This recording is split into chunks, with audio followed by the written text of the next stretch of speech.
Episode 3 की शुरुआत में क्रेस्टर जॉन को घसीटता हुआ लाकर सर मोरमोंट के आगे फेंक देता है। सर मोरमोंट ये देख एकदम शॉक्ड कि ये अब हुआ क्या। क्रेस्टर बोलता है, तुम सब अभी के अभी यहाँ से निकलो, दफा हो जाओ मेरे यहाँ से। सर मोरमोंट जॉन को बाहर भेजकर खुद क्रेस्टर को मनाने में लग जाते हैं। बाहर सैमुएल जॉन का इलाज कर रहा था। तभी सर मोरमोंट बाहर आकर जॉन से पूछते हैं, आखिर तुमने अब किया क्या? सबके सो जाने के बाद मैंने उसे अपने बच्चे को लेकर जंगल की तरफ जाते देखा। मैंने उसका पीछा किया, तब मैंने देखा वो बच्चे को तब तुरंत सर मोरमोंट जॉन को रोकते हुए बोलते हैं, शांत हो जाओ, अब एक और शब्द नहीं। मुझे नहीं जानना कि क्रेस्टर वहाँ क्या करता है। इस पर जॉन बोलता है, सर मोरमोंट, तो आपको पता है कि क्रेस्टर अपने बच्चों को व्हाइट वॉकर्स को दे देता है, उस नीच इंसान की तो। सर मोरमोंट बोलते हैं, उसी नीच आदमी ने पिछले सर्दियों में हमारी जान बचाई थी, जिसमें तुम्हारे अंकल बेंजन स्टार्क भी शामिल थे। अब इन सब चीजों के बारे में ज्यादा मत सोचो, तैयारियां करो, सुबह होते ही हमें यहाँ से निकलना है। सुबह होते ही क्रेस्टर पीक से जाने से पहले सैमुएल टार्ली क्रेस्टर की बेटी गिली से मिलता है। वो उसे अकेले में अपनी माँ का ट्रेमलर गिफ्ट देता है और बोलता है, यही मेरी माँ की एक आखिरी निशानी है जो मेरे पास बची है। पहले तो गिली इसे लेने से मना कर देती है। तब सैम बोलता है, हमर करेजा, जेकरा गिफ्ट ना समझ, ई अमानत समझ के रख लो, अगला बार जब हम तुझसे मिलब तब तक खातिर। गिली के गिफ्ट लेने के बाद सैमुएल काफ़ी एक्साइटेड हो जाता है। उधर विंटरफेल में मास्टर लुइन होडरो को बोलते हैं, जाओ ब्रेन को जाकर जगाओ और उसे लेकर आओ, उसके पढ़ाई का वक्त हो चुका है।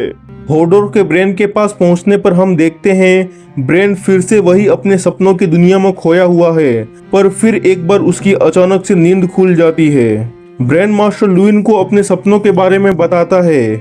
तब मास्टर लुइन बोलते हैं, देखो ब्रेन, सपने बस सपने होते हैं, उसका कोई मतलब नहीं होता। ब्रेन कहता है, पर मेरे सपने सच होते हैं, जैसा मैंने एनरिकन ने पिताजी को क्रिप्ट में देखा था और वो सच में चल बसे थे। इस पर मास्टर लुइन ब्रेन को समझाते हैं, ड्रैगन्स खत्म हो चुके हैं, हो सकता है पहले जादू हुआ करता था, राक्षस हुआ करते थे, पर वो सब हजारों सालों पहले की बातें हैं। ये बोलकर मास्टर लुइन ब्रेन को अगेन सुला देते हैं। अब हम देखते हैं ब्रेथियंस के गढ़ स्ट्रॉम एंड में, जहां रेनली ब्रेथियन ने खुद को राजा डिक्लेयर कर लिया है। लेकिन जोफ्री से लड़कर आयरन थ्रोन क्लेम करने के लिए रेनली ने हाउस टायरल में मार्गरेट टायरल से शादी कर ली है। हाउस टायरल भी वेस्टरोस के अमीर तरीन घरानों में से एक है।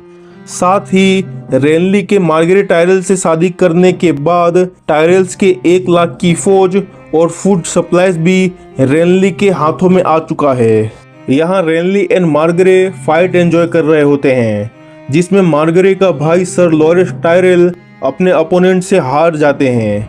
याद है, लोरेस टायरल ने ही सेंसा को गुलाब दिया था और साथ ही लोरेस एंड रेनली एक दूसरे से प्यार करते हैं, यानी दोनों गे हैं। रेनली जीतने के बाद ओपोनेंट से उसका मार्क्स हटाने को कहता है। हेलमेट हटाने पर हम देखते हैं वो योद्धा कोई मर्द नहीं बल्कि एक औरत है, एक लंबी चौड़ी कुशल योद्धा ब्रेनी ऑफ टार्ट है। रेनली ब्रेनी से प्रभावित होकर बोलते हैं, मांगो तुम्हें जो मांगना है, अगर मेरे बस में हुआ तो मैं उसे जरूर पूरा करूंगा। ब्रेनी बोलती है, महाराज, मुझे अपने किंग्स गार्ड में शामिल कर लें, मैं मरते दम तक आपकी रक्षा करना चाहती हूँ। रेनली बोलता है, शाबाश, आज से आप मेरी अंगरक्षक हो, अंगरक्षक ब्रेनी ऑफ टार्ट। मैं पहले ही बता दूं कि आगे चलकर ब्रेनी हम सब की one of the favourite and loving character बनने वाली है।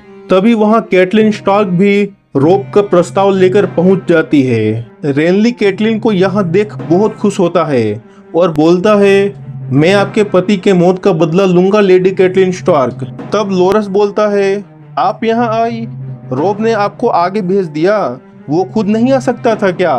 कैटलिन जवाब देती है, मेरा बेटा वहाँ जंग लड़ रहा है, कोई खेल नहीं खेल रहा। सर लोरस अकड़ कर बोलता है, राजा के सामने घुटने टेकिए लेडी कैटलिन। इस पर रेनली बोलता है, नहीं नहीं, इसकी कोई जरूरत नहीं है।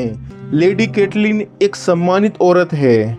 इसके बाद रेनली केटलिन को ब्रेनी के साथ उन्हें आराम करने के लिए भेज देता है। केटलिन ब्रेनी से बोलती है, आप आज बहादुरी से लड़ी लेडी ब्रेनी। ब्रेनी जवाब देती है, मैं एक योद्धा हूँ। रेनली के लिए कल जंग में मार भी सकती हूँ और मर भी जाऊँ।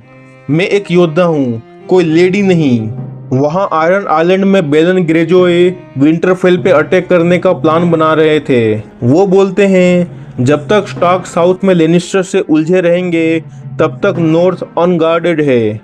हम धीरे धीरे समुद्री किनारों से कब्जा करते जाएंगे और आखिर में विंटरफेल। यारा, तुम 30 जहाजों को लेकर जाओगी और थियोन तुम एक जहाज लेकर जाओगे। थियोन बोलता है, इसे 30 और मुझे सिर्फ एक, मैं वहां मछुआरों से लड़ने जा रहा हूं क्या? थियोन यहाँ बेलन ग्रेजे को समझाने की कोशिश भी करता है कि अगर हम लोग स्टार्क्स की मदद करेंगे तो शायद वो लेनिस्टर्स को हराने के बाद उनका गढ़ कैस्टरली रॉक का किला हमें दे दे। पर बेलन ग्रेजे का कहना था कि हम स्टार्क्स के साथ हाथ नहीं मिलाएंगे। तुम उन्हें बचाना बंद करो। तुम मेरे बेटे हो या उनके? इस पर थियोन बोलता है, अच्छा, ब्रेथियंस के सामने आपने घुटने टेके थे, मुझे आपने उनको सौंप दिया था, बगावत आपने की थी और गलती मेरी। जब से मैं यहाँ आया हूँ तब से आप मेरे साथ गली के कुत्तों जैसा व्यवहार कर रहे हैं। ये सुनकर बेलन ग्रेजोए थियोन को जोरदार चाटा मारकर वहां से चले जाते हैं। यारा भी वहां से जाते हुए थियोन से बोलती है, तुम चल रहे हो, वैसे अगर तुम नहीं भी जाओगे तब भी जहाजें विंटरफेल की तरफ रवाना होंगी। अब किंग्स लैंडिंग में दिन रात छुप छुप कर एक ही कमरे में रहकर सेथ थक चुकी है। वो इस बारे में थियोन से कंप्लेन करती है। थियोन बोलता है, मैंने तुमसे कहा था कि हम खतरनाक जगह पर आए हैं। मेरी बहन सरसी मुझे चोट पहुंचाना चाहती है, उसे तुम्हारे बारे में पता नहीं चलना चाहिए। तुम मेरी कमजोरी हो। से बोलती है, मतलब मैं आपकी कमजोरी हूँ? थियोन समझाता है, ये तारीफ था। से बोलती है, भला कमजोरी होना कब से तारीफ हो गया है? खैर, रात के खाने के वक्त मार्सेला, जोफ्री की छोटी बहन, पूछती है, क्या सेंसा की शादी जोफ्री के साथ ही होगी? सरसी बोलती है, हाँ, बस एक बार जंग खत्म हो जाए बेटा। वैसे तुम्हें कैसा लगेगा टोमेन जब जोफ्री सेंसा के भाई रोब का गला काटेगा? इस पर मासूम छोटा टोमेन बोलता है, मुझे अच्छा नहीं लगेगा, वो लेडी सेंसा के भाई है। यहाँ सरसी के ताने, जोफ्री के अत्याचार और इन सब बातों से सेंसा टूट जाती है। पर उसी वक्त सेंसा के कमरे में से उसकी नौकरानी बनकर आती है। पहले तो सेंसा को से कुछ खास पसंद नहीं आती है, मगर पता नहीं क्यों सेंसा को से में एक दोस्त दिखने लगती है। नाउ यहाँ टीरियन एक मास्टर स्ट्रोक खेलता है। वो पहले मास्टर पाइसल को बुलाकर बोलता है, देखिए, अब मैं आपको जो बताने जा रहा हूँ उसे भूलकर भी आप सरसी को नहीं बताएंगे। मास्टर पाइसिल बोलते हैं, अब बेफिक्र रहे महाराज, मैं एकदम गड़े मुर्दे की तरह चुप रहूंगा। टीरियन बोलता है, मैं राज्य के भलाई के लिए मार्सेले का रिश्ता डॉन के हाउस मार्टल के छोटे बेटे से तय करने जा रहा हूँ। बदले में हमें उनकी वफादारी और सेना मिलेगा। थियोन अब लॉर्ड वेरिस को बुलाकर बोलता है, मैं मार्सेला की शादी आयरन आइलैंड के थियोन ग्रेजो के साथ तय करने जा रहा हूँ। वेरिस बोलता है, मगर थियोन तो स्टार्क्स का वफादार है ना, वो उनके साथ ही पला बड़ा है। टीरियन बताता है, इस शादी से हमें बेलन ग्रेजोय के जहाज मिलेंगे और साथ ही थियोन रोब के आर्मी को अंदर से कमजोर कर देगा। मगर ध्यान रहे, ये बात सरसी को पता नहीं चलनी चाहिए। अब आखिर में टीरियन लिटिल फिंगर को बुलाकर उसे वेल जाकर लेडी लाइसा से उसके बेटे और मार्सेला की शादी के बारे में बात करने की बात करता है। लिटिल फिंगर बोलता है, मैं लेडी लाइसा से जाकर बात तो करूंगा, मगर बदले में मुझे क्या मिलेगा? टीरियन बोलता है, आपको हेरन होल का किला दिया जाएगा। इस पर लिटिल फिंगर बोलता है, वो किला श्रापित है, जेनोस्लिंथ को भी तो वही किला दिया गया था, उसके साथ आपने क्या किया, ये सब ने देखा। टीरियन लिटिल फिंगर को भरोसा दिलवाता है कि एक बार युद्ध खत्म होने के बाद हेरन होल को तोड़वा कर वापस बनाया जाएगा। देखो, हेरन हॉल को लोग श्रापित क्यों मानते हैं? हेरन हॉल का किला वेस्टरोस के एकदम बीचों बीच पड़ता है, इसीलिए ये किला स्ट्रेटेजिकली इतना इम्पोर्टेंस रखता है। इस किले को किंग हेरन द ब्लैक ने हजारों कैदियों से जबरन मजदूरी करा के बनवाया था। इसे बनने में 40 साल लग गए और साथ ही हजारों मजदूरों की जान इसे बनाने में चली गई। मगर जब एगन द कॉन्करर अपने ड्रैगन बेलिरियन पर बैठकर यहाँ आया, तब घमंड में चूर किंग हेरन ने एगन के सामने घुटने टेकने से मना कर दिया। लेकिन किला वाकई में अजय था, उसे जीत पाना नामुमकिन था। लेकिन एगन के ड्रैगन बेलिरियन ने किले पर इतने आग बरसाए कि लगभग पूरे हेरन हॉल के पत्थर मोम की तरह पिघल गए। साथ ही किंग हेरन और उसके बच्चे भी उसी में जलकर मारे गए। तब से आज तक जिस घराने ने भी हेरन हॉल पर राज किया, उस घराने का इतिहास से नामो निशान मिट गया। इसीलिए ये किला श्रापित माना जाता है। कोई भी घराना इस पर राज नहीं करना चाहता। स्टॉर्म एंड में रेनली अपनी बीवी मार्जरे टायरल की जगह उसके भाई के साथ सुहागरात मना रहा था। लोरेस टायरल यहाँ रेनली से नाराज था क्योंकि रेनली ने उसकी जगह ब्रेनी को किंग्स गार्ड में शामिल कर लिया था। इस पर रेनली बोलता है, देखो लोरेस, ब्रेनी एक काबिल योद्धा है, चलो इस बात पर मैं तुम्हें खुश कर देता हूँ। लोरेस बोलता है, महाराज, शादी के 2 हफ्तों बाद भी रानी कुंवारी रहेगी तो लोग गलत बातें बनाएंगे। मैं अभी जाकर मार्गरे को यहाँ भेजता हूँ। लेकिन रेनली बोलता है, मन तो तू चाहिए छोरे, उन छोरियों में के रखा है लाडले। नाउ लोरेस मार्गरे को रेनली के पास भेजता है। मार्गरे सीधा अंदर आकर रेनली के साथ उत्तेजित क्रियाएं करने लगती है, पर रेनली है एक गे, इसीलिए उसे मार्गरे द्वारा छूने से घिन आता है। रेनली बहाने बनाने लगता है। तब मार्गरे बोलती है, आप राजा हैं, हमारे दुश्मनों का मुंह बंद करने के लिए आपको अपना बच्चा मेरे कोख में डालना होगा। मुझे कोई दिक्कत नहीं है अगर लोरेस भी हमें ज्वाइन कर ले तो। बोलो, मुझे तो लग रहा था कि मेलिसेंड्रे और सर्सी ही एक नंबर की चुड़ैल है, लेकिन ये मार्गरे तो उनसे भी एक लेवल ऊपर है। Cut to the scene. King's Landing में सर्सी को पता चल गया है कि टीरियन उसकी बेटी मार्सेला की शादी डॉन के मार्टेल से कराने वाला है। सर्सी टीरियन को कन्फ्रंट करती है कि वो ऐसा ना करे। डॉन के मार्टेल्स उनसे नफरत करते हैं। जैसे मेरी जिंदगी बर्बाद हुई थी, मैं मार्सेला की जिंदगी बर्बाद नहीं होने दूंगी। टीरियन बोलता है, सोचो, हम जंग पर हैं, अगर हम जंग हार जाते हैं तो दुश्मन हमारे साथ क्या करेंगे, मार्सेला के साथ क्या करेंगे। ये मैं जो कर रहा हूँ वो मार्सेला, हमारे और राज्य के भलाई के लिए कर रहा हूँ। पर सर्सी टीरियन की बात मानने से साफ साफ मना कर देती है और वहाँ से जाते वक्त वो टीरियन को धक्का मारकर गिरा भी देती है। बेचारा टीरियन। यहाँ गौर करने की बात है कि टीरियन ने maester Pycelle, Littlefinger and Varys को तीनों को एक जैसी ही अलग अलग बातें बताई थी और ये भी बोला था कि सर्सी को मत बताना। लेकिन मेस्टर पाइसेल ने सर्सी को सब कुछ बता दिया और खुद टीरियन के जाल में आकर फंस गए।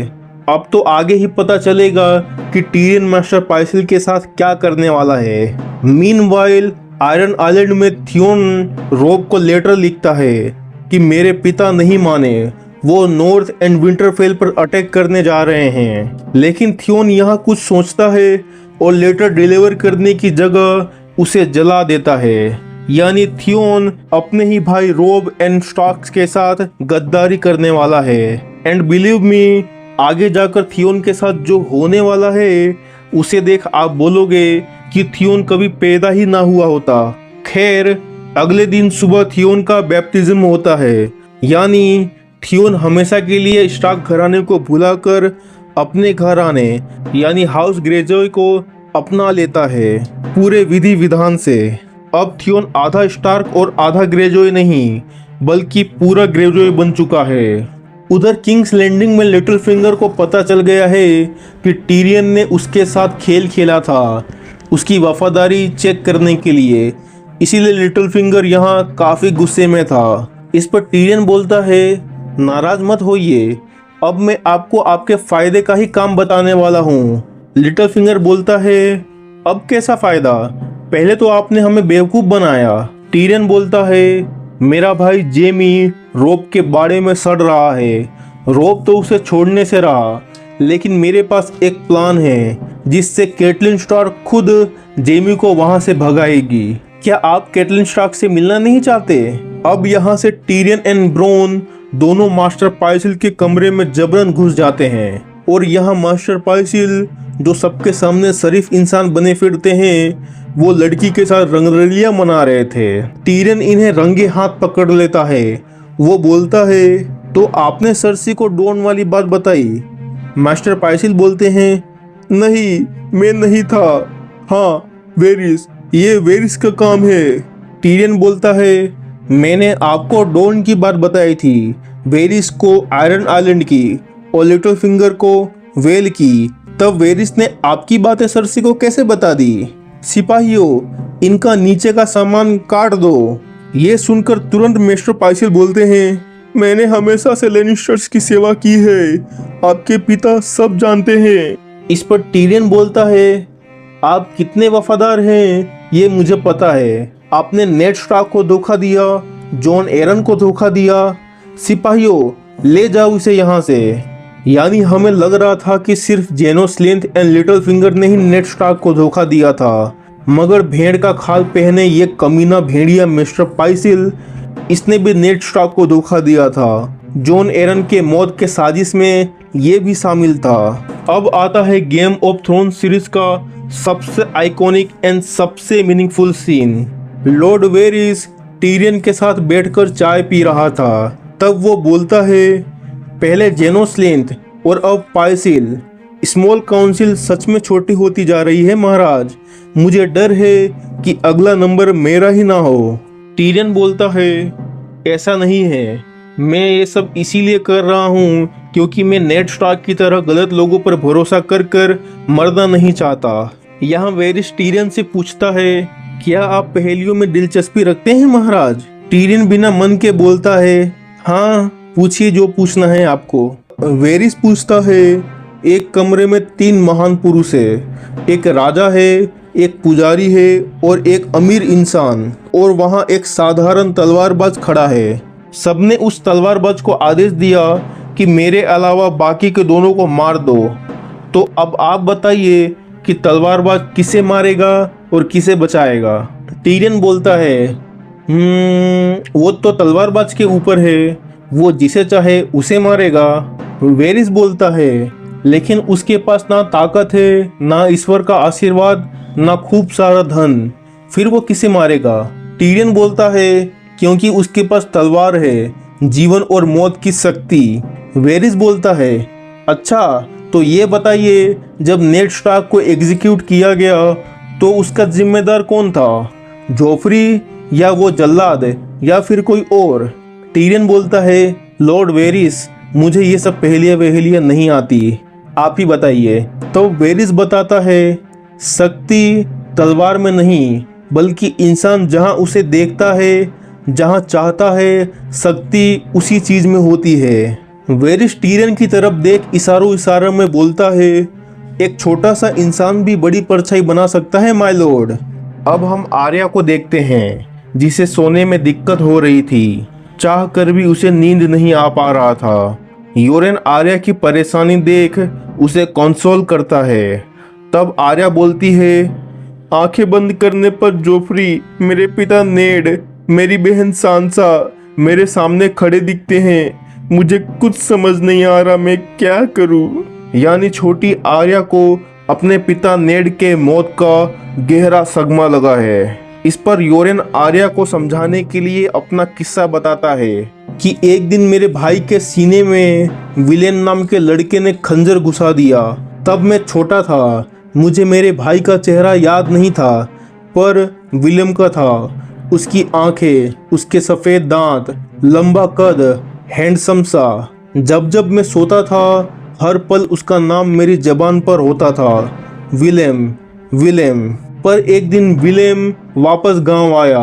मैंने उसी वक्त एक कुल्हाड़ी उसके सर में इतनी गहराई तक घुसा दी कि उसे उसी कुल्हाड़ी के साथ दफनाना पड़ा, और तब से आज तक मैं वॉल पर हूँ। तभी अचानक उन पर लेनिस्टर्स के सिपाही हमला कर देते हैं। इससे हर तरफ अफरा तफरी मच जाती है।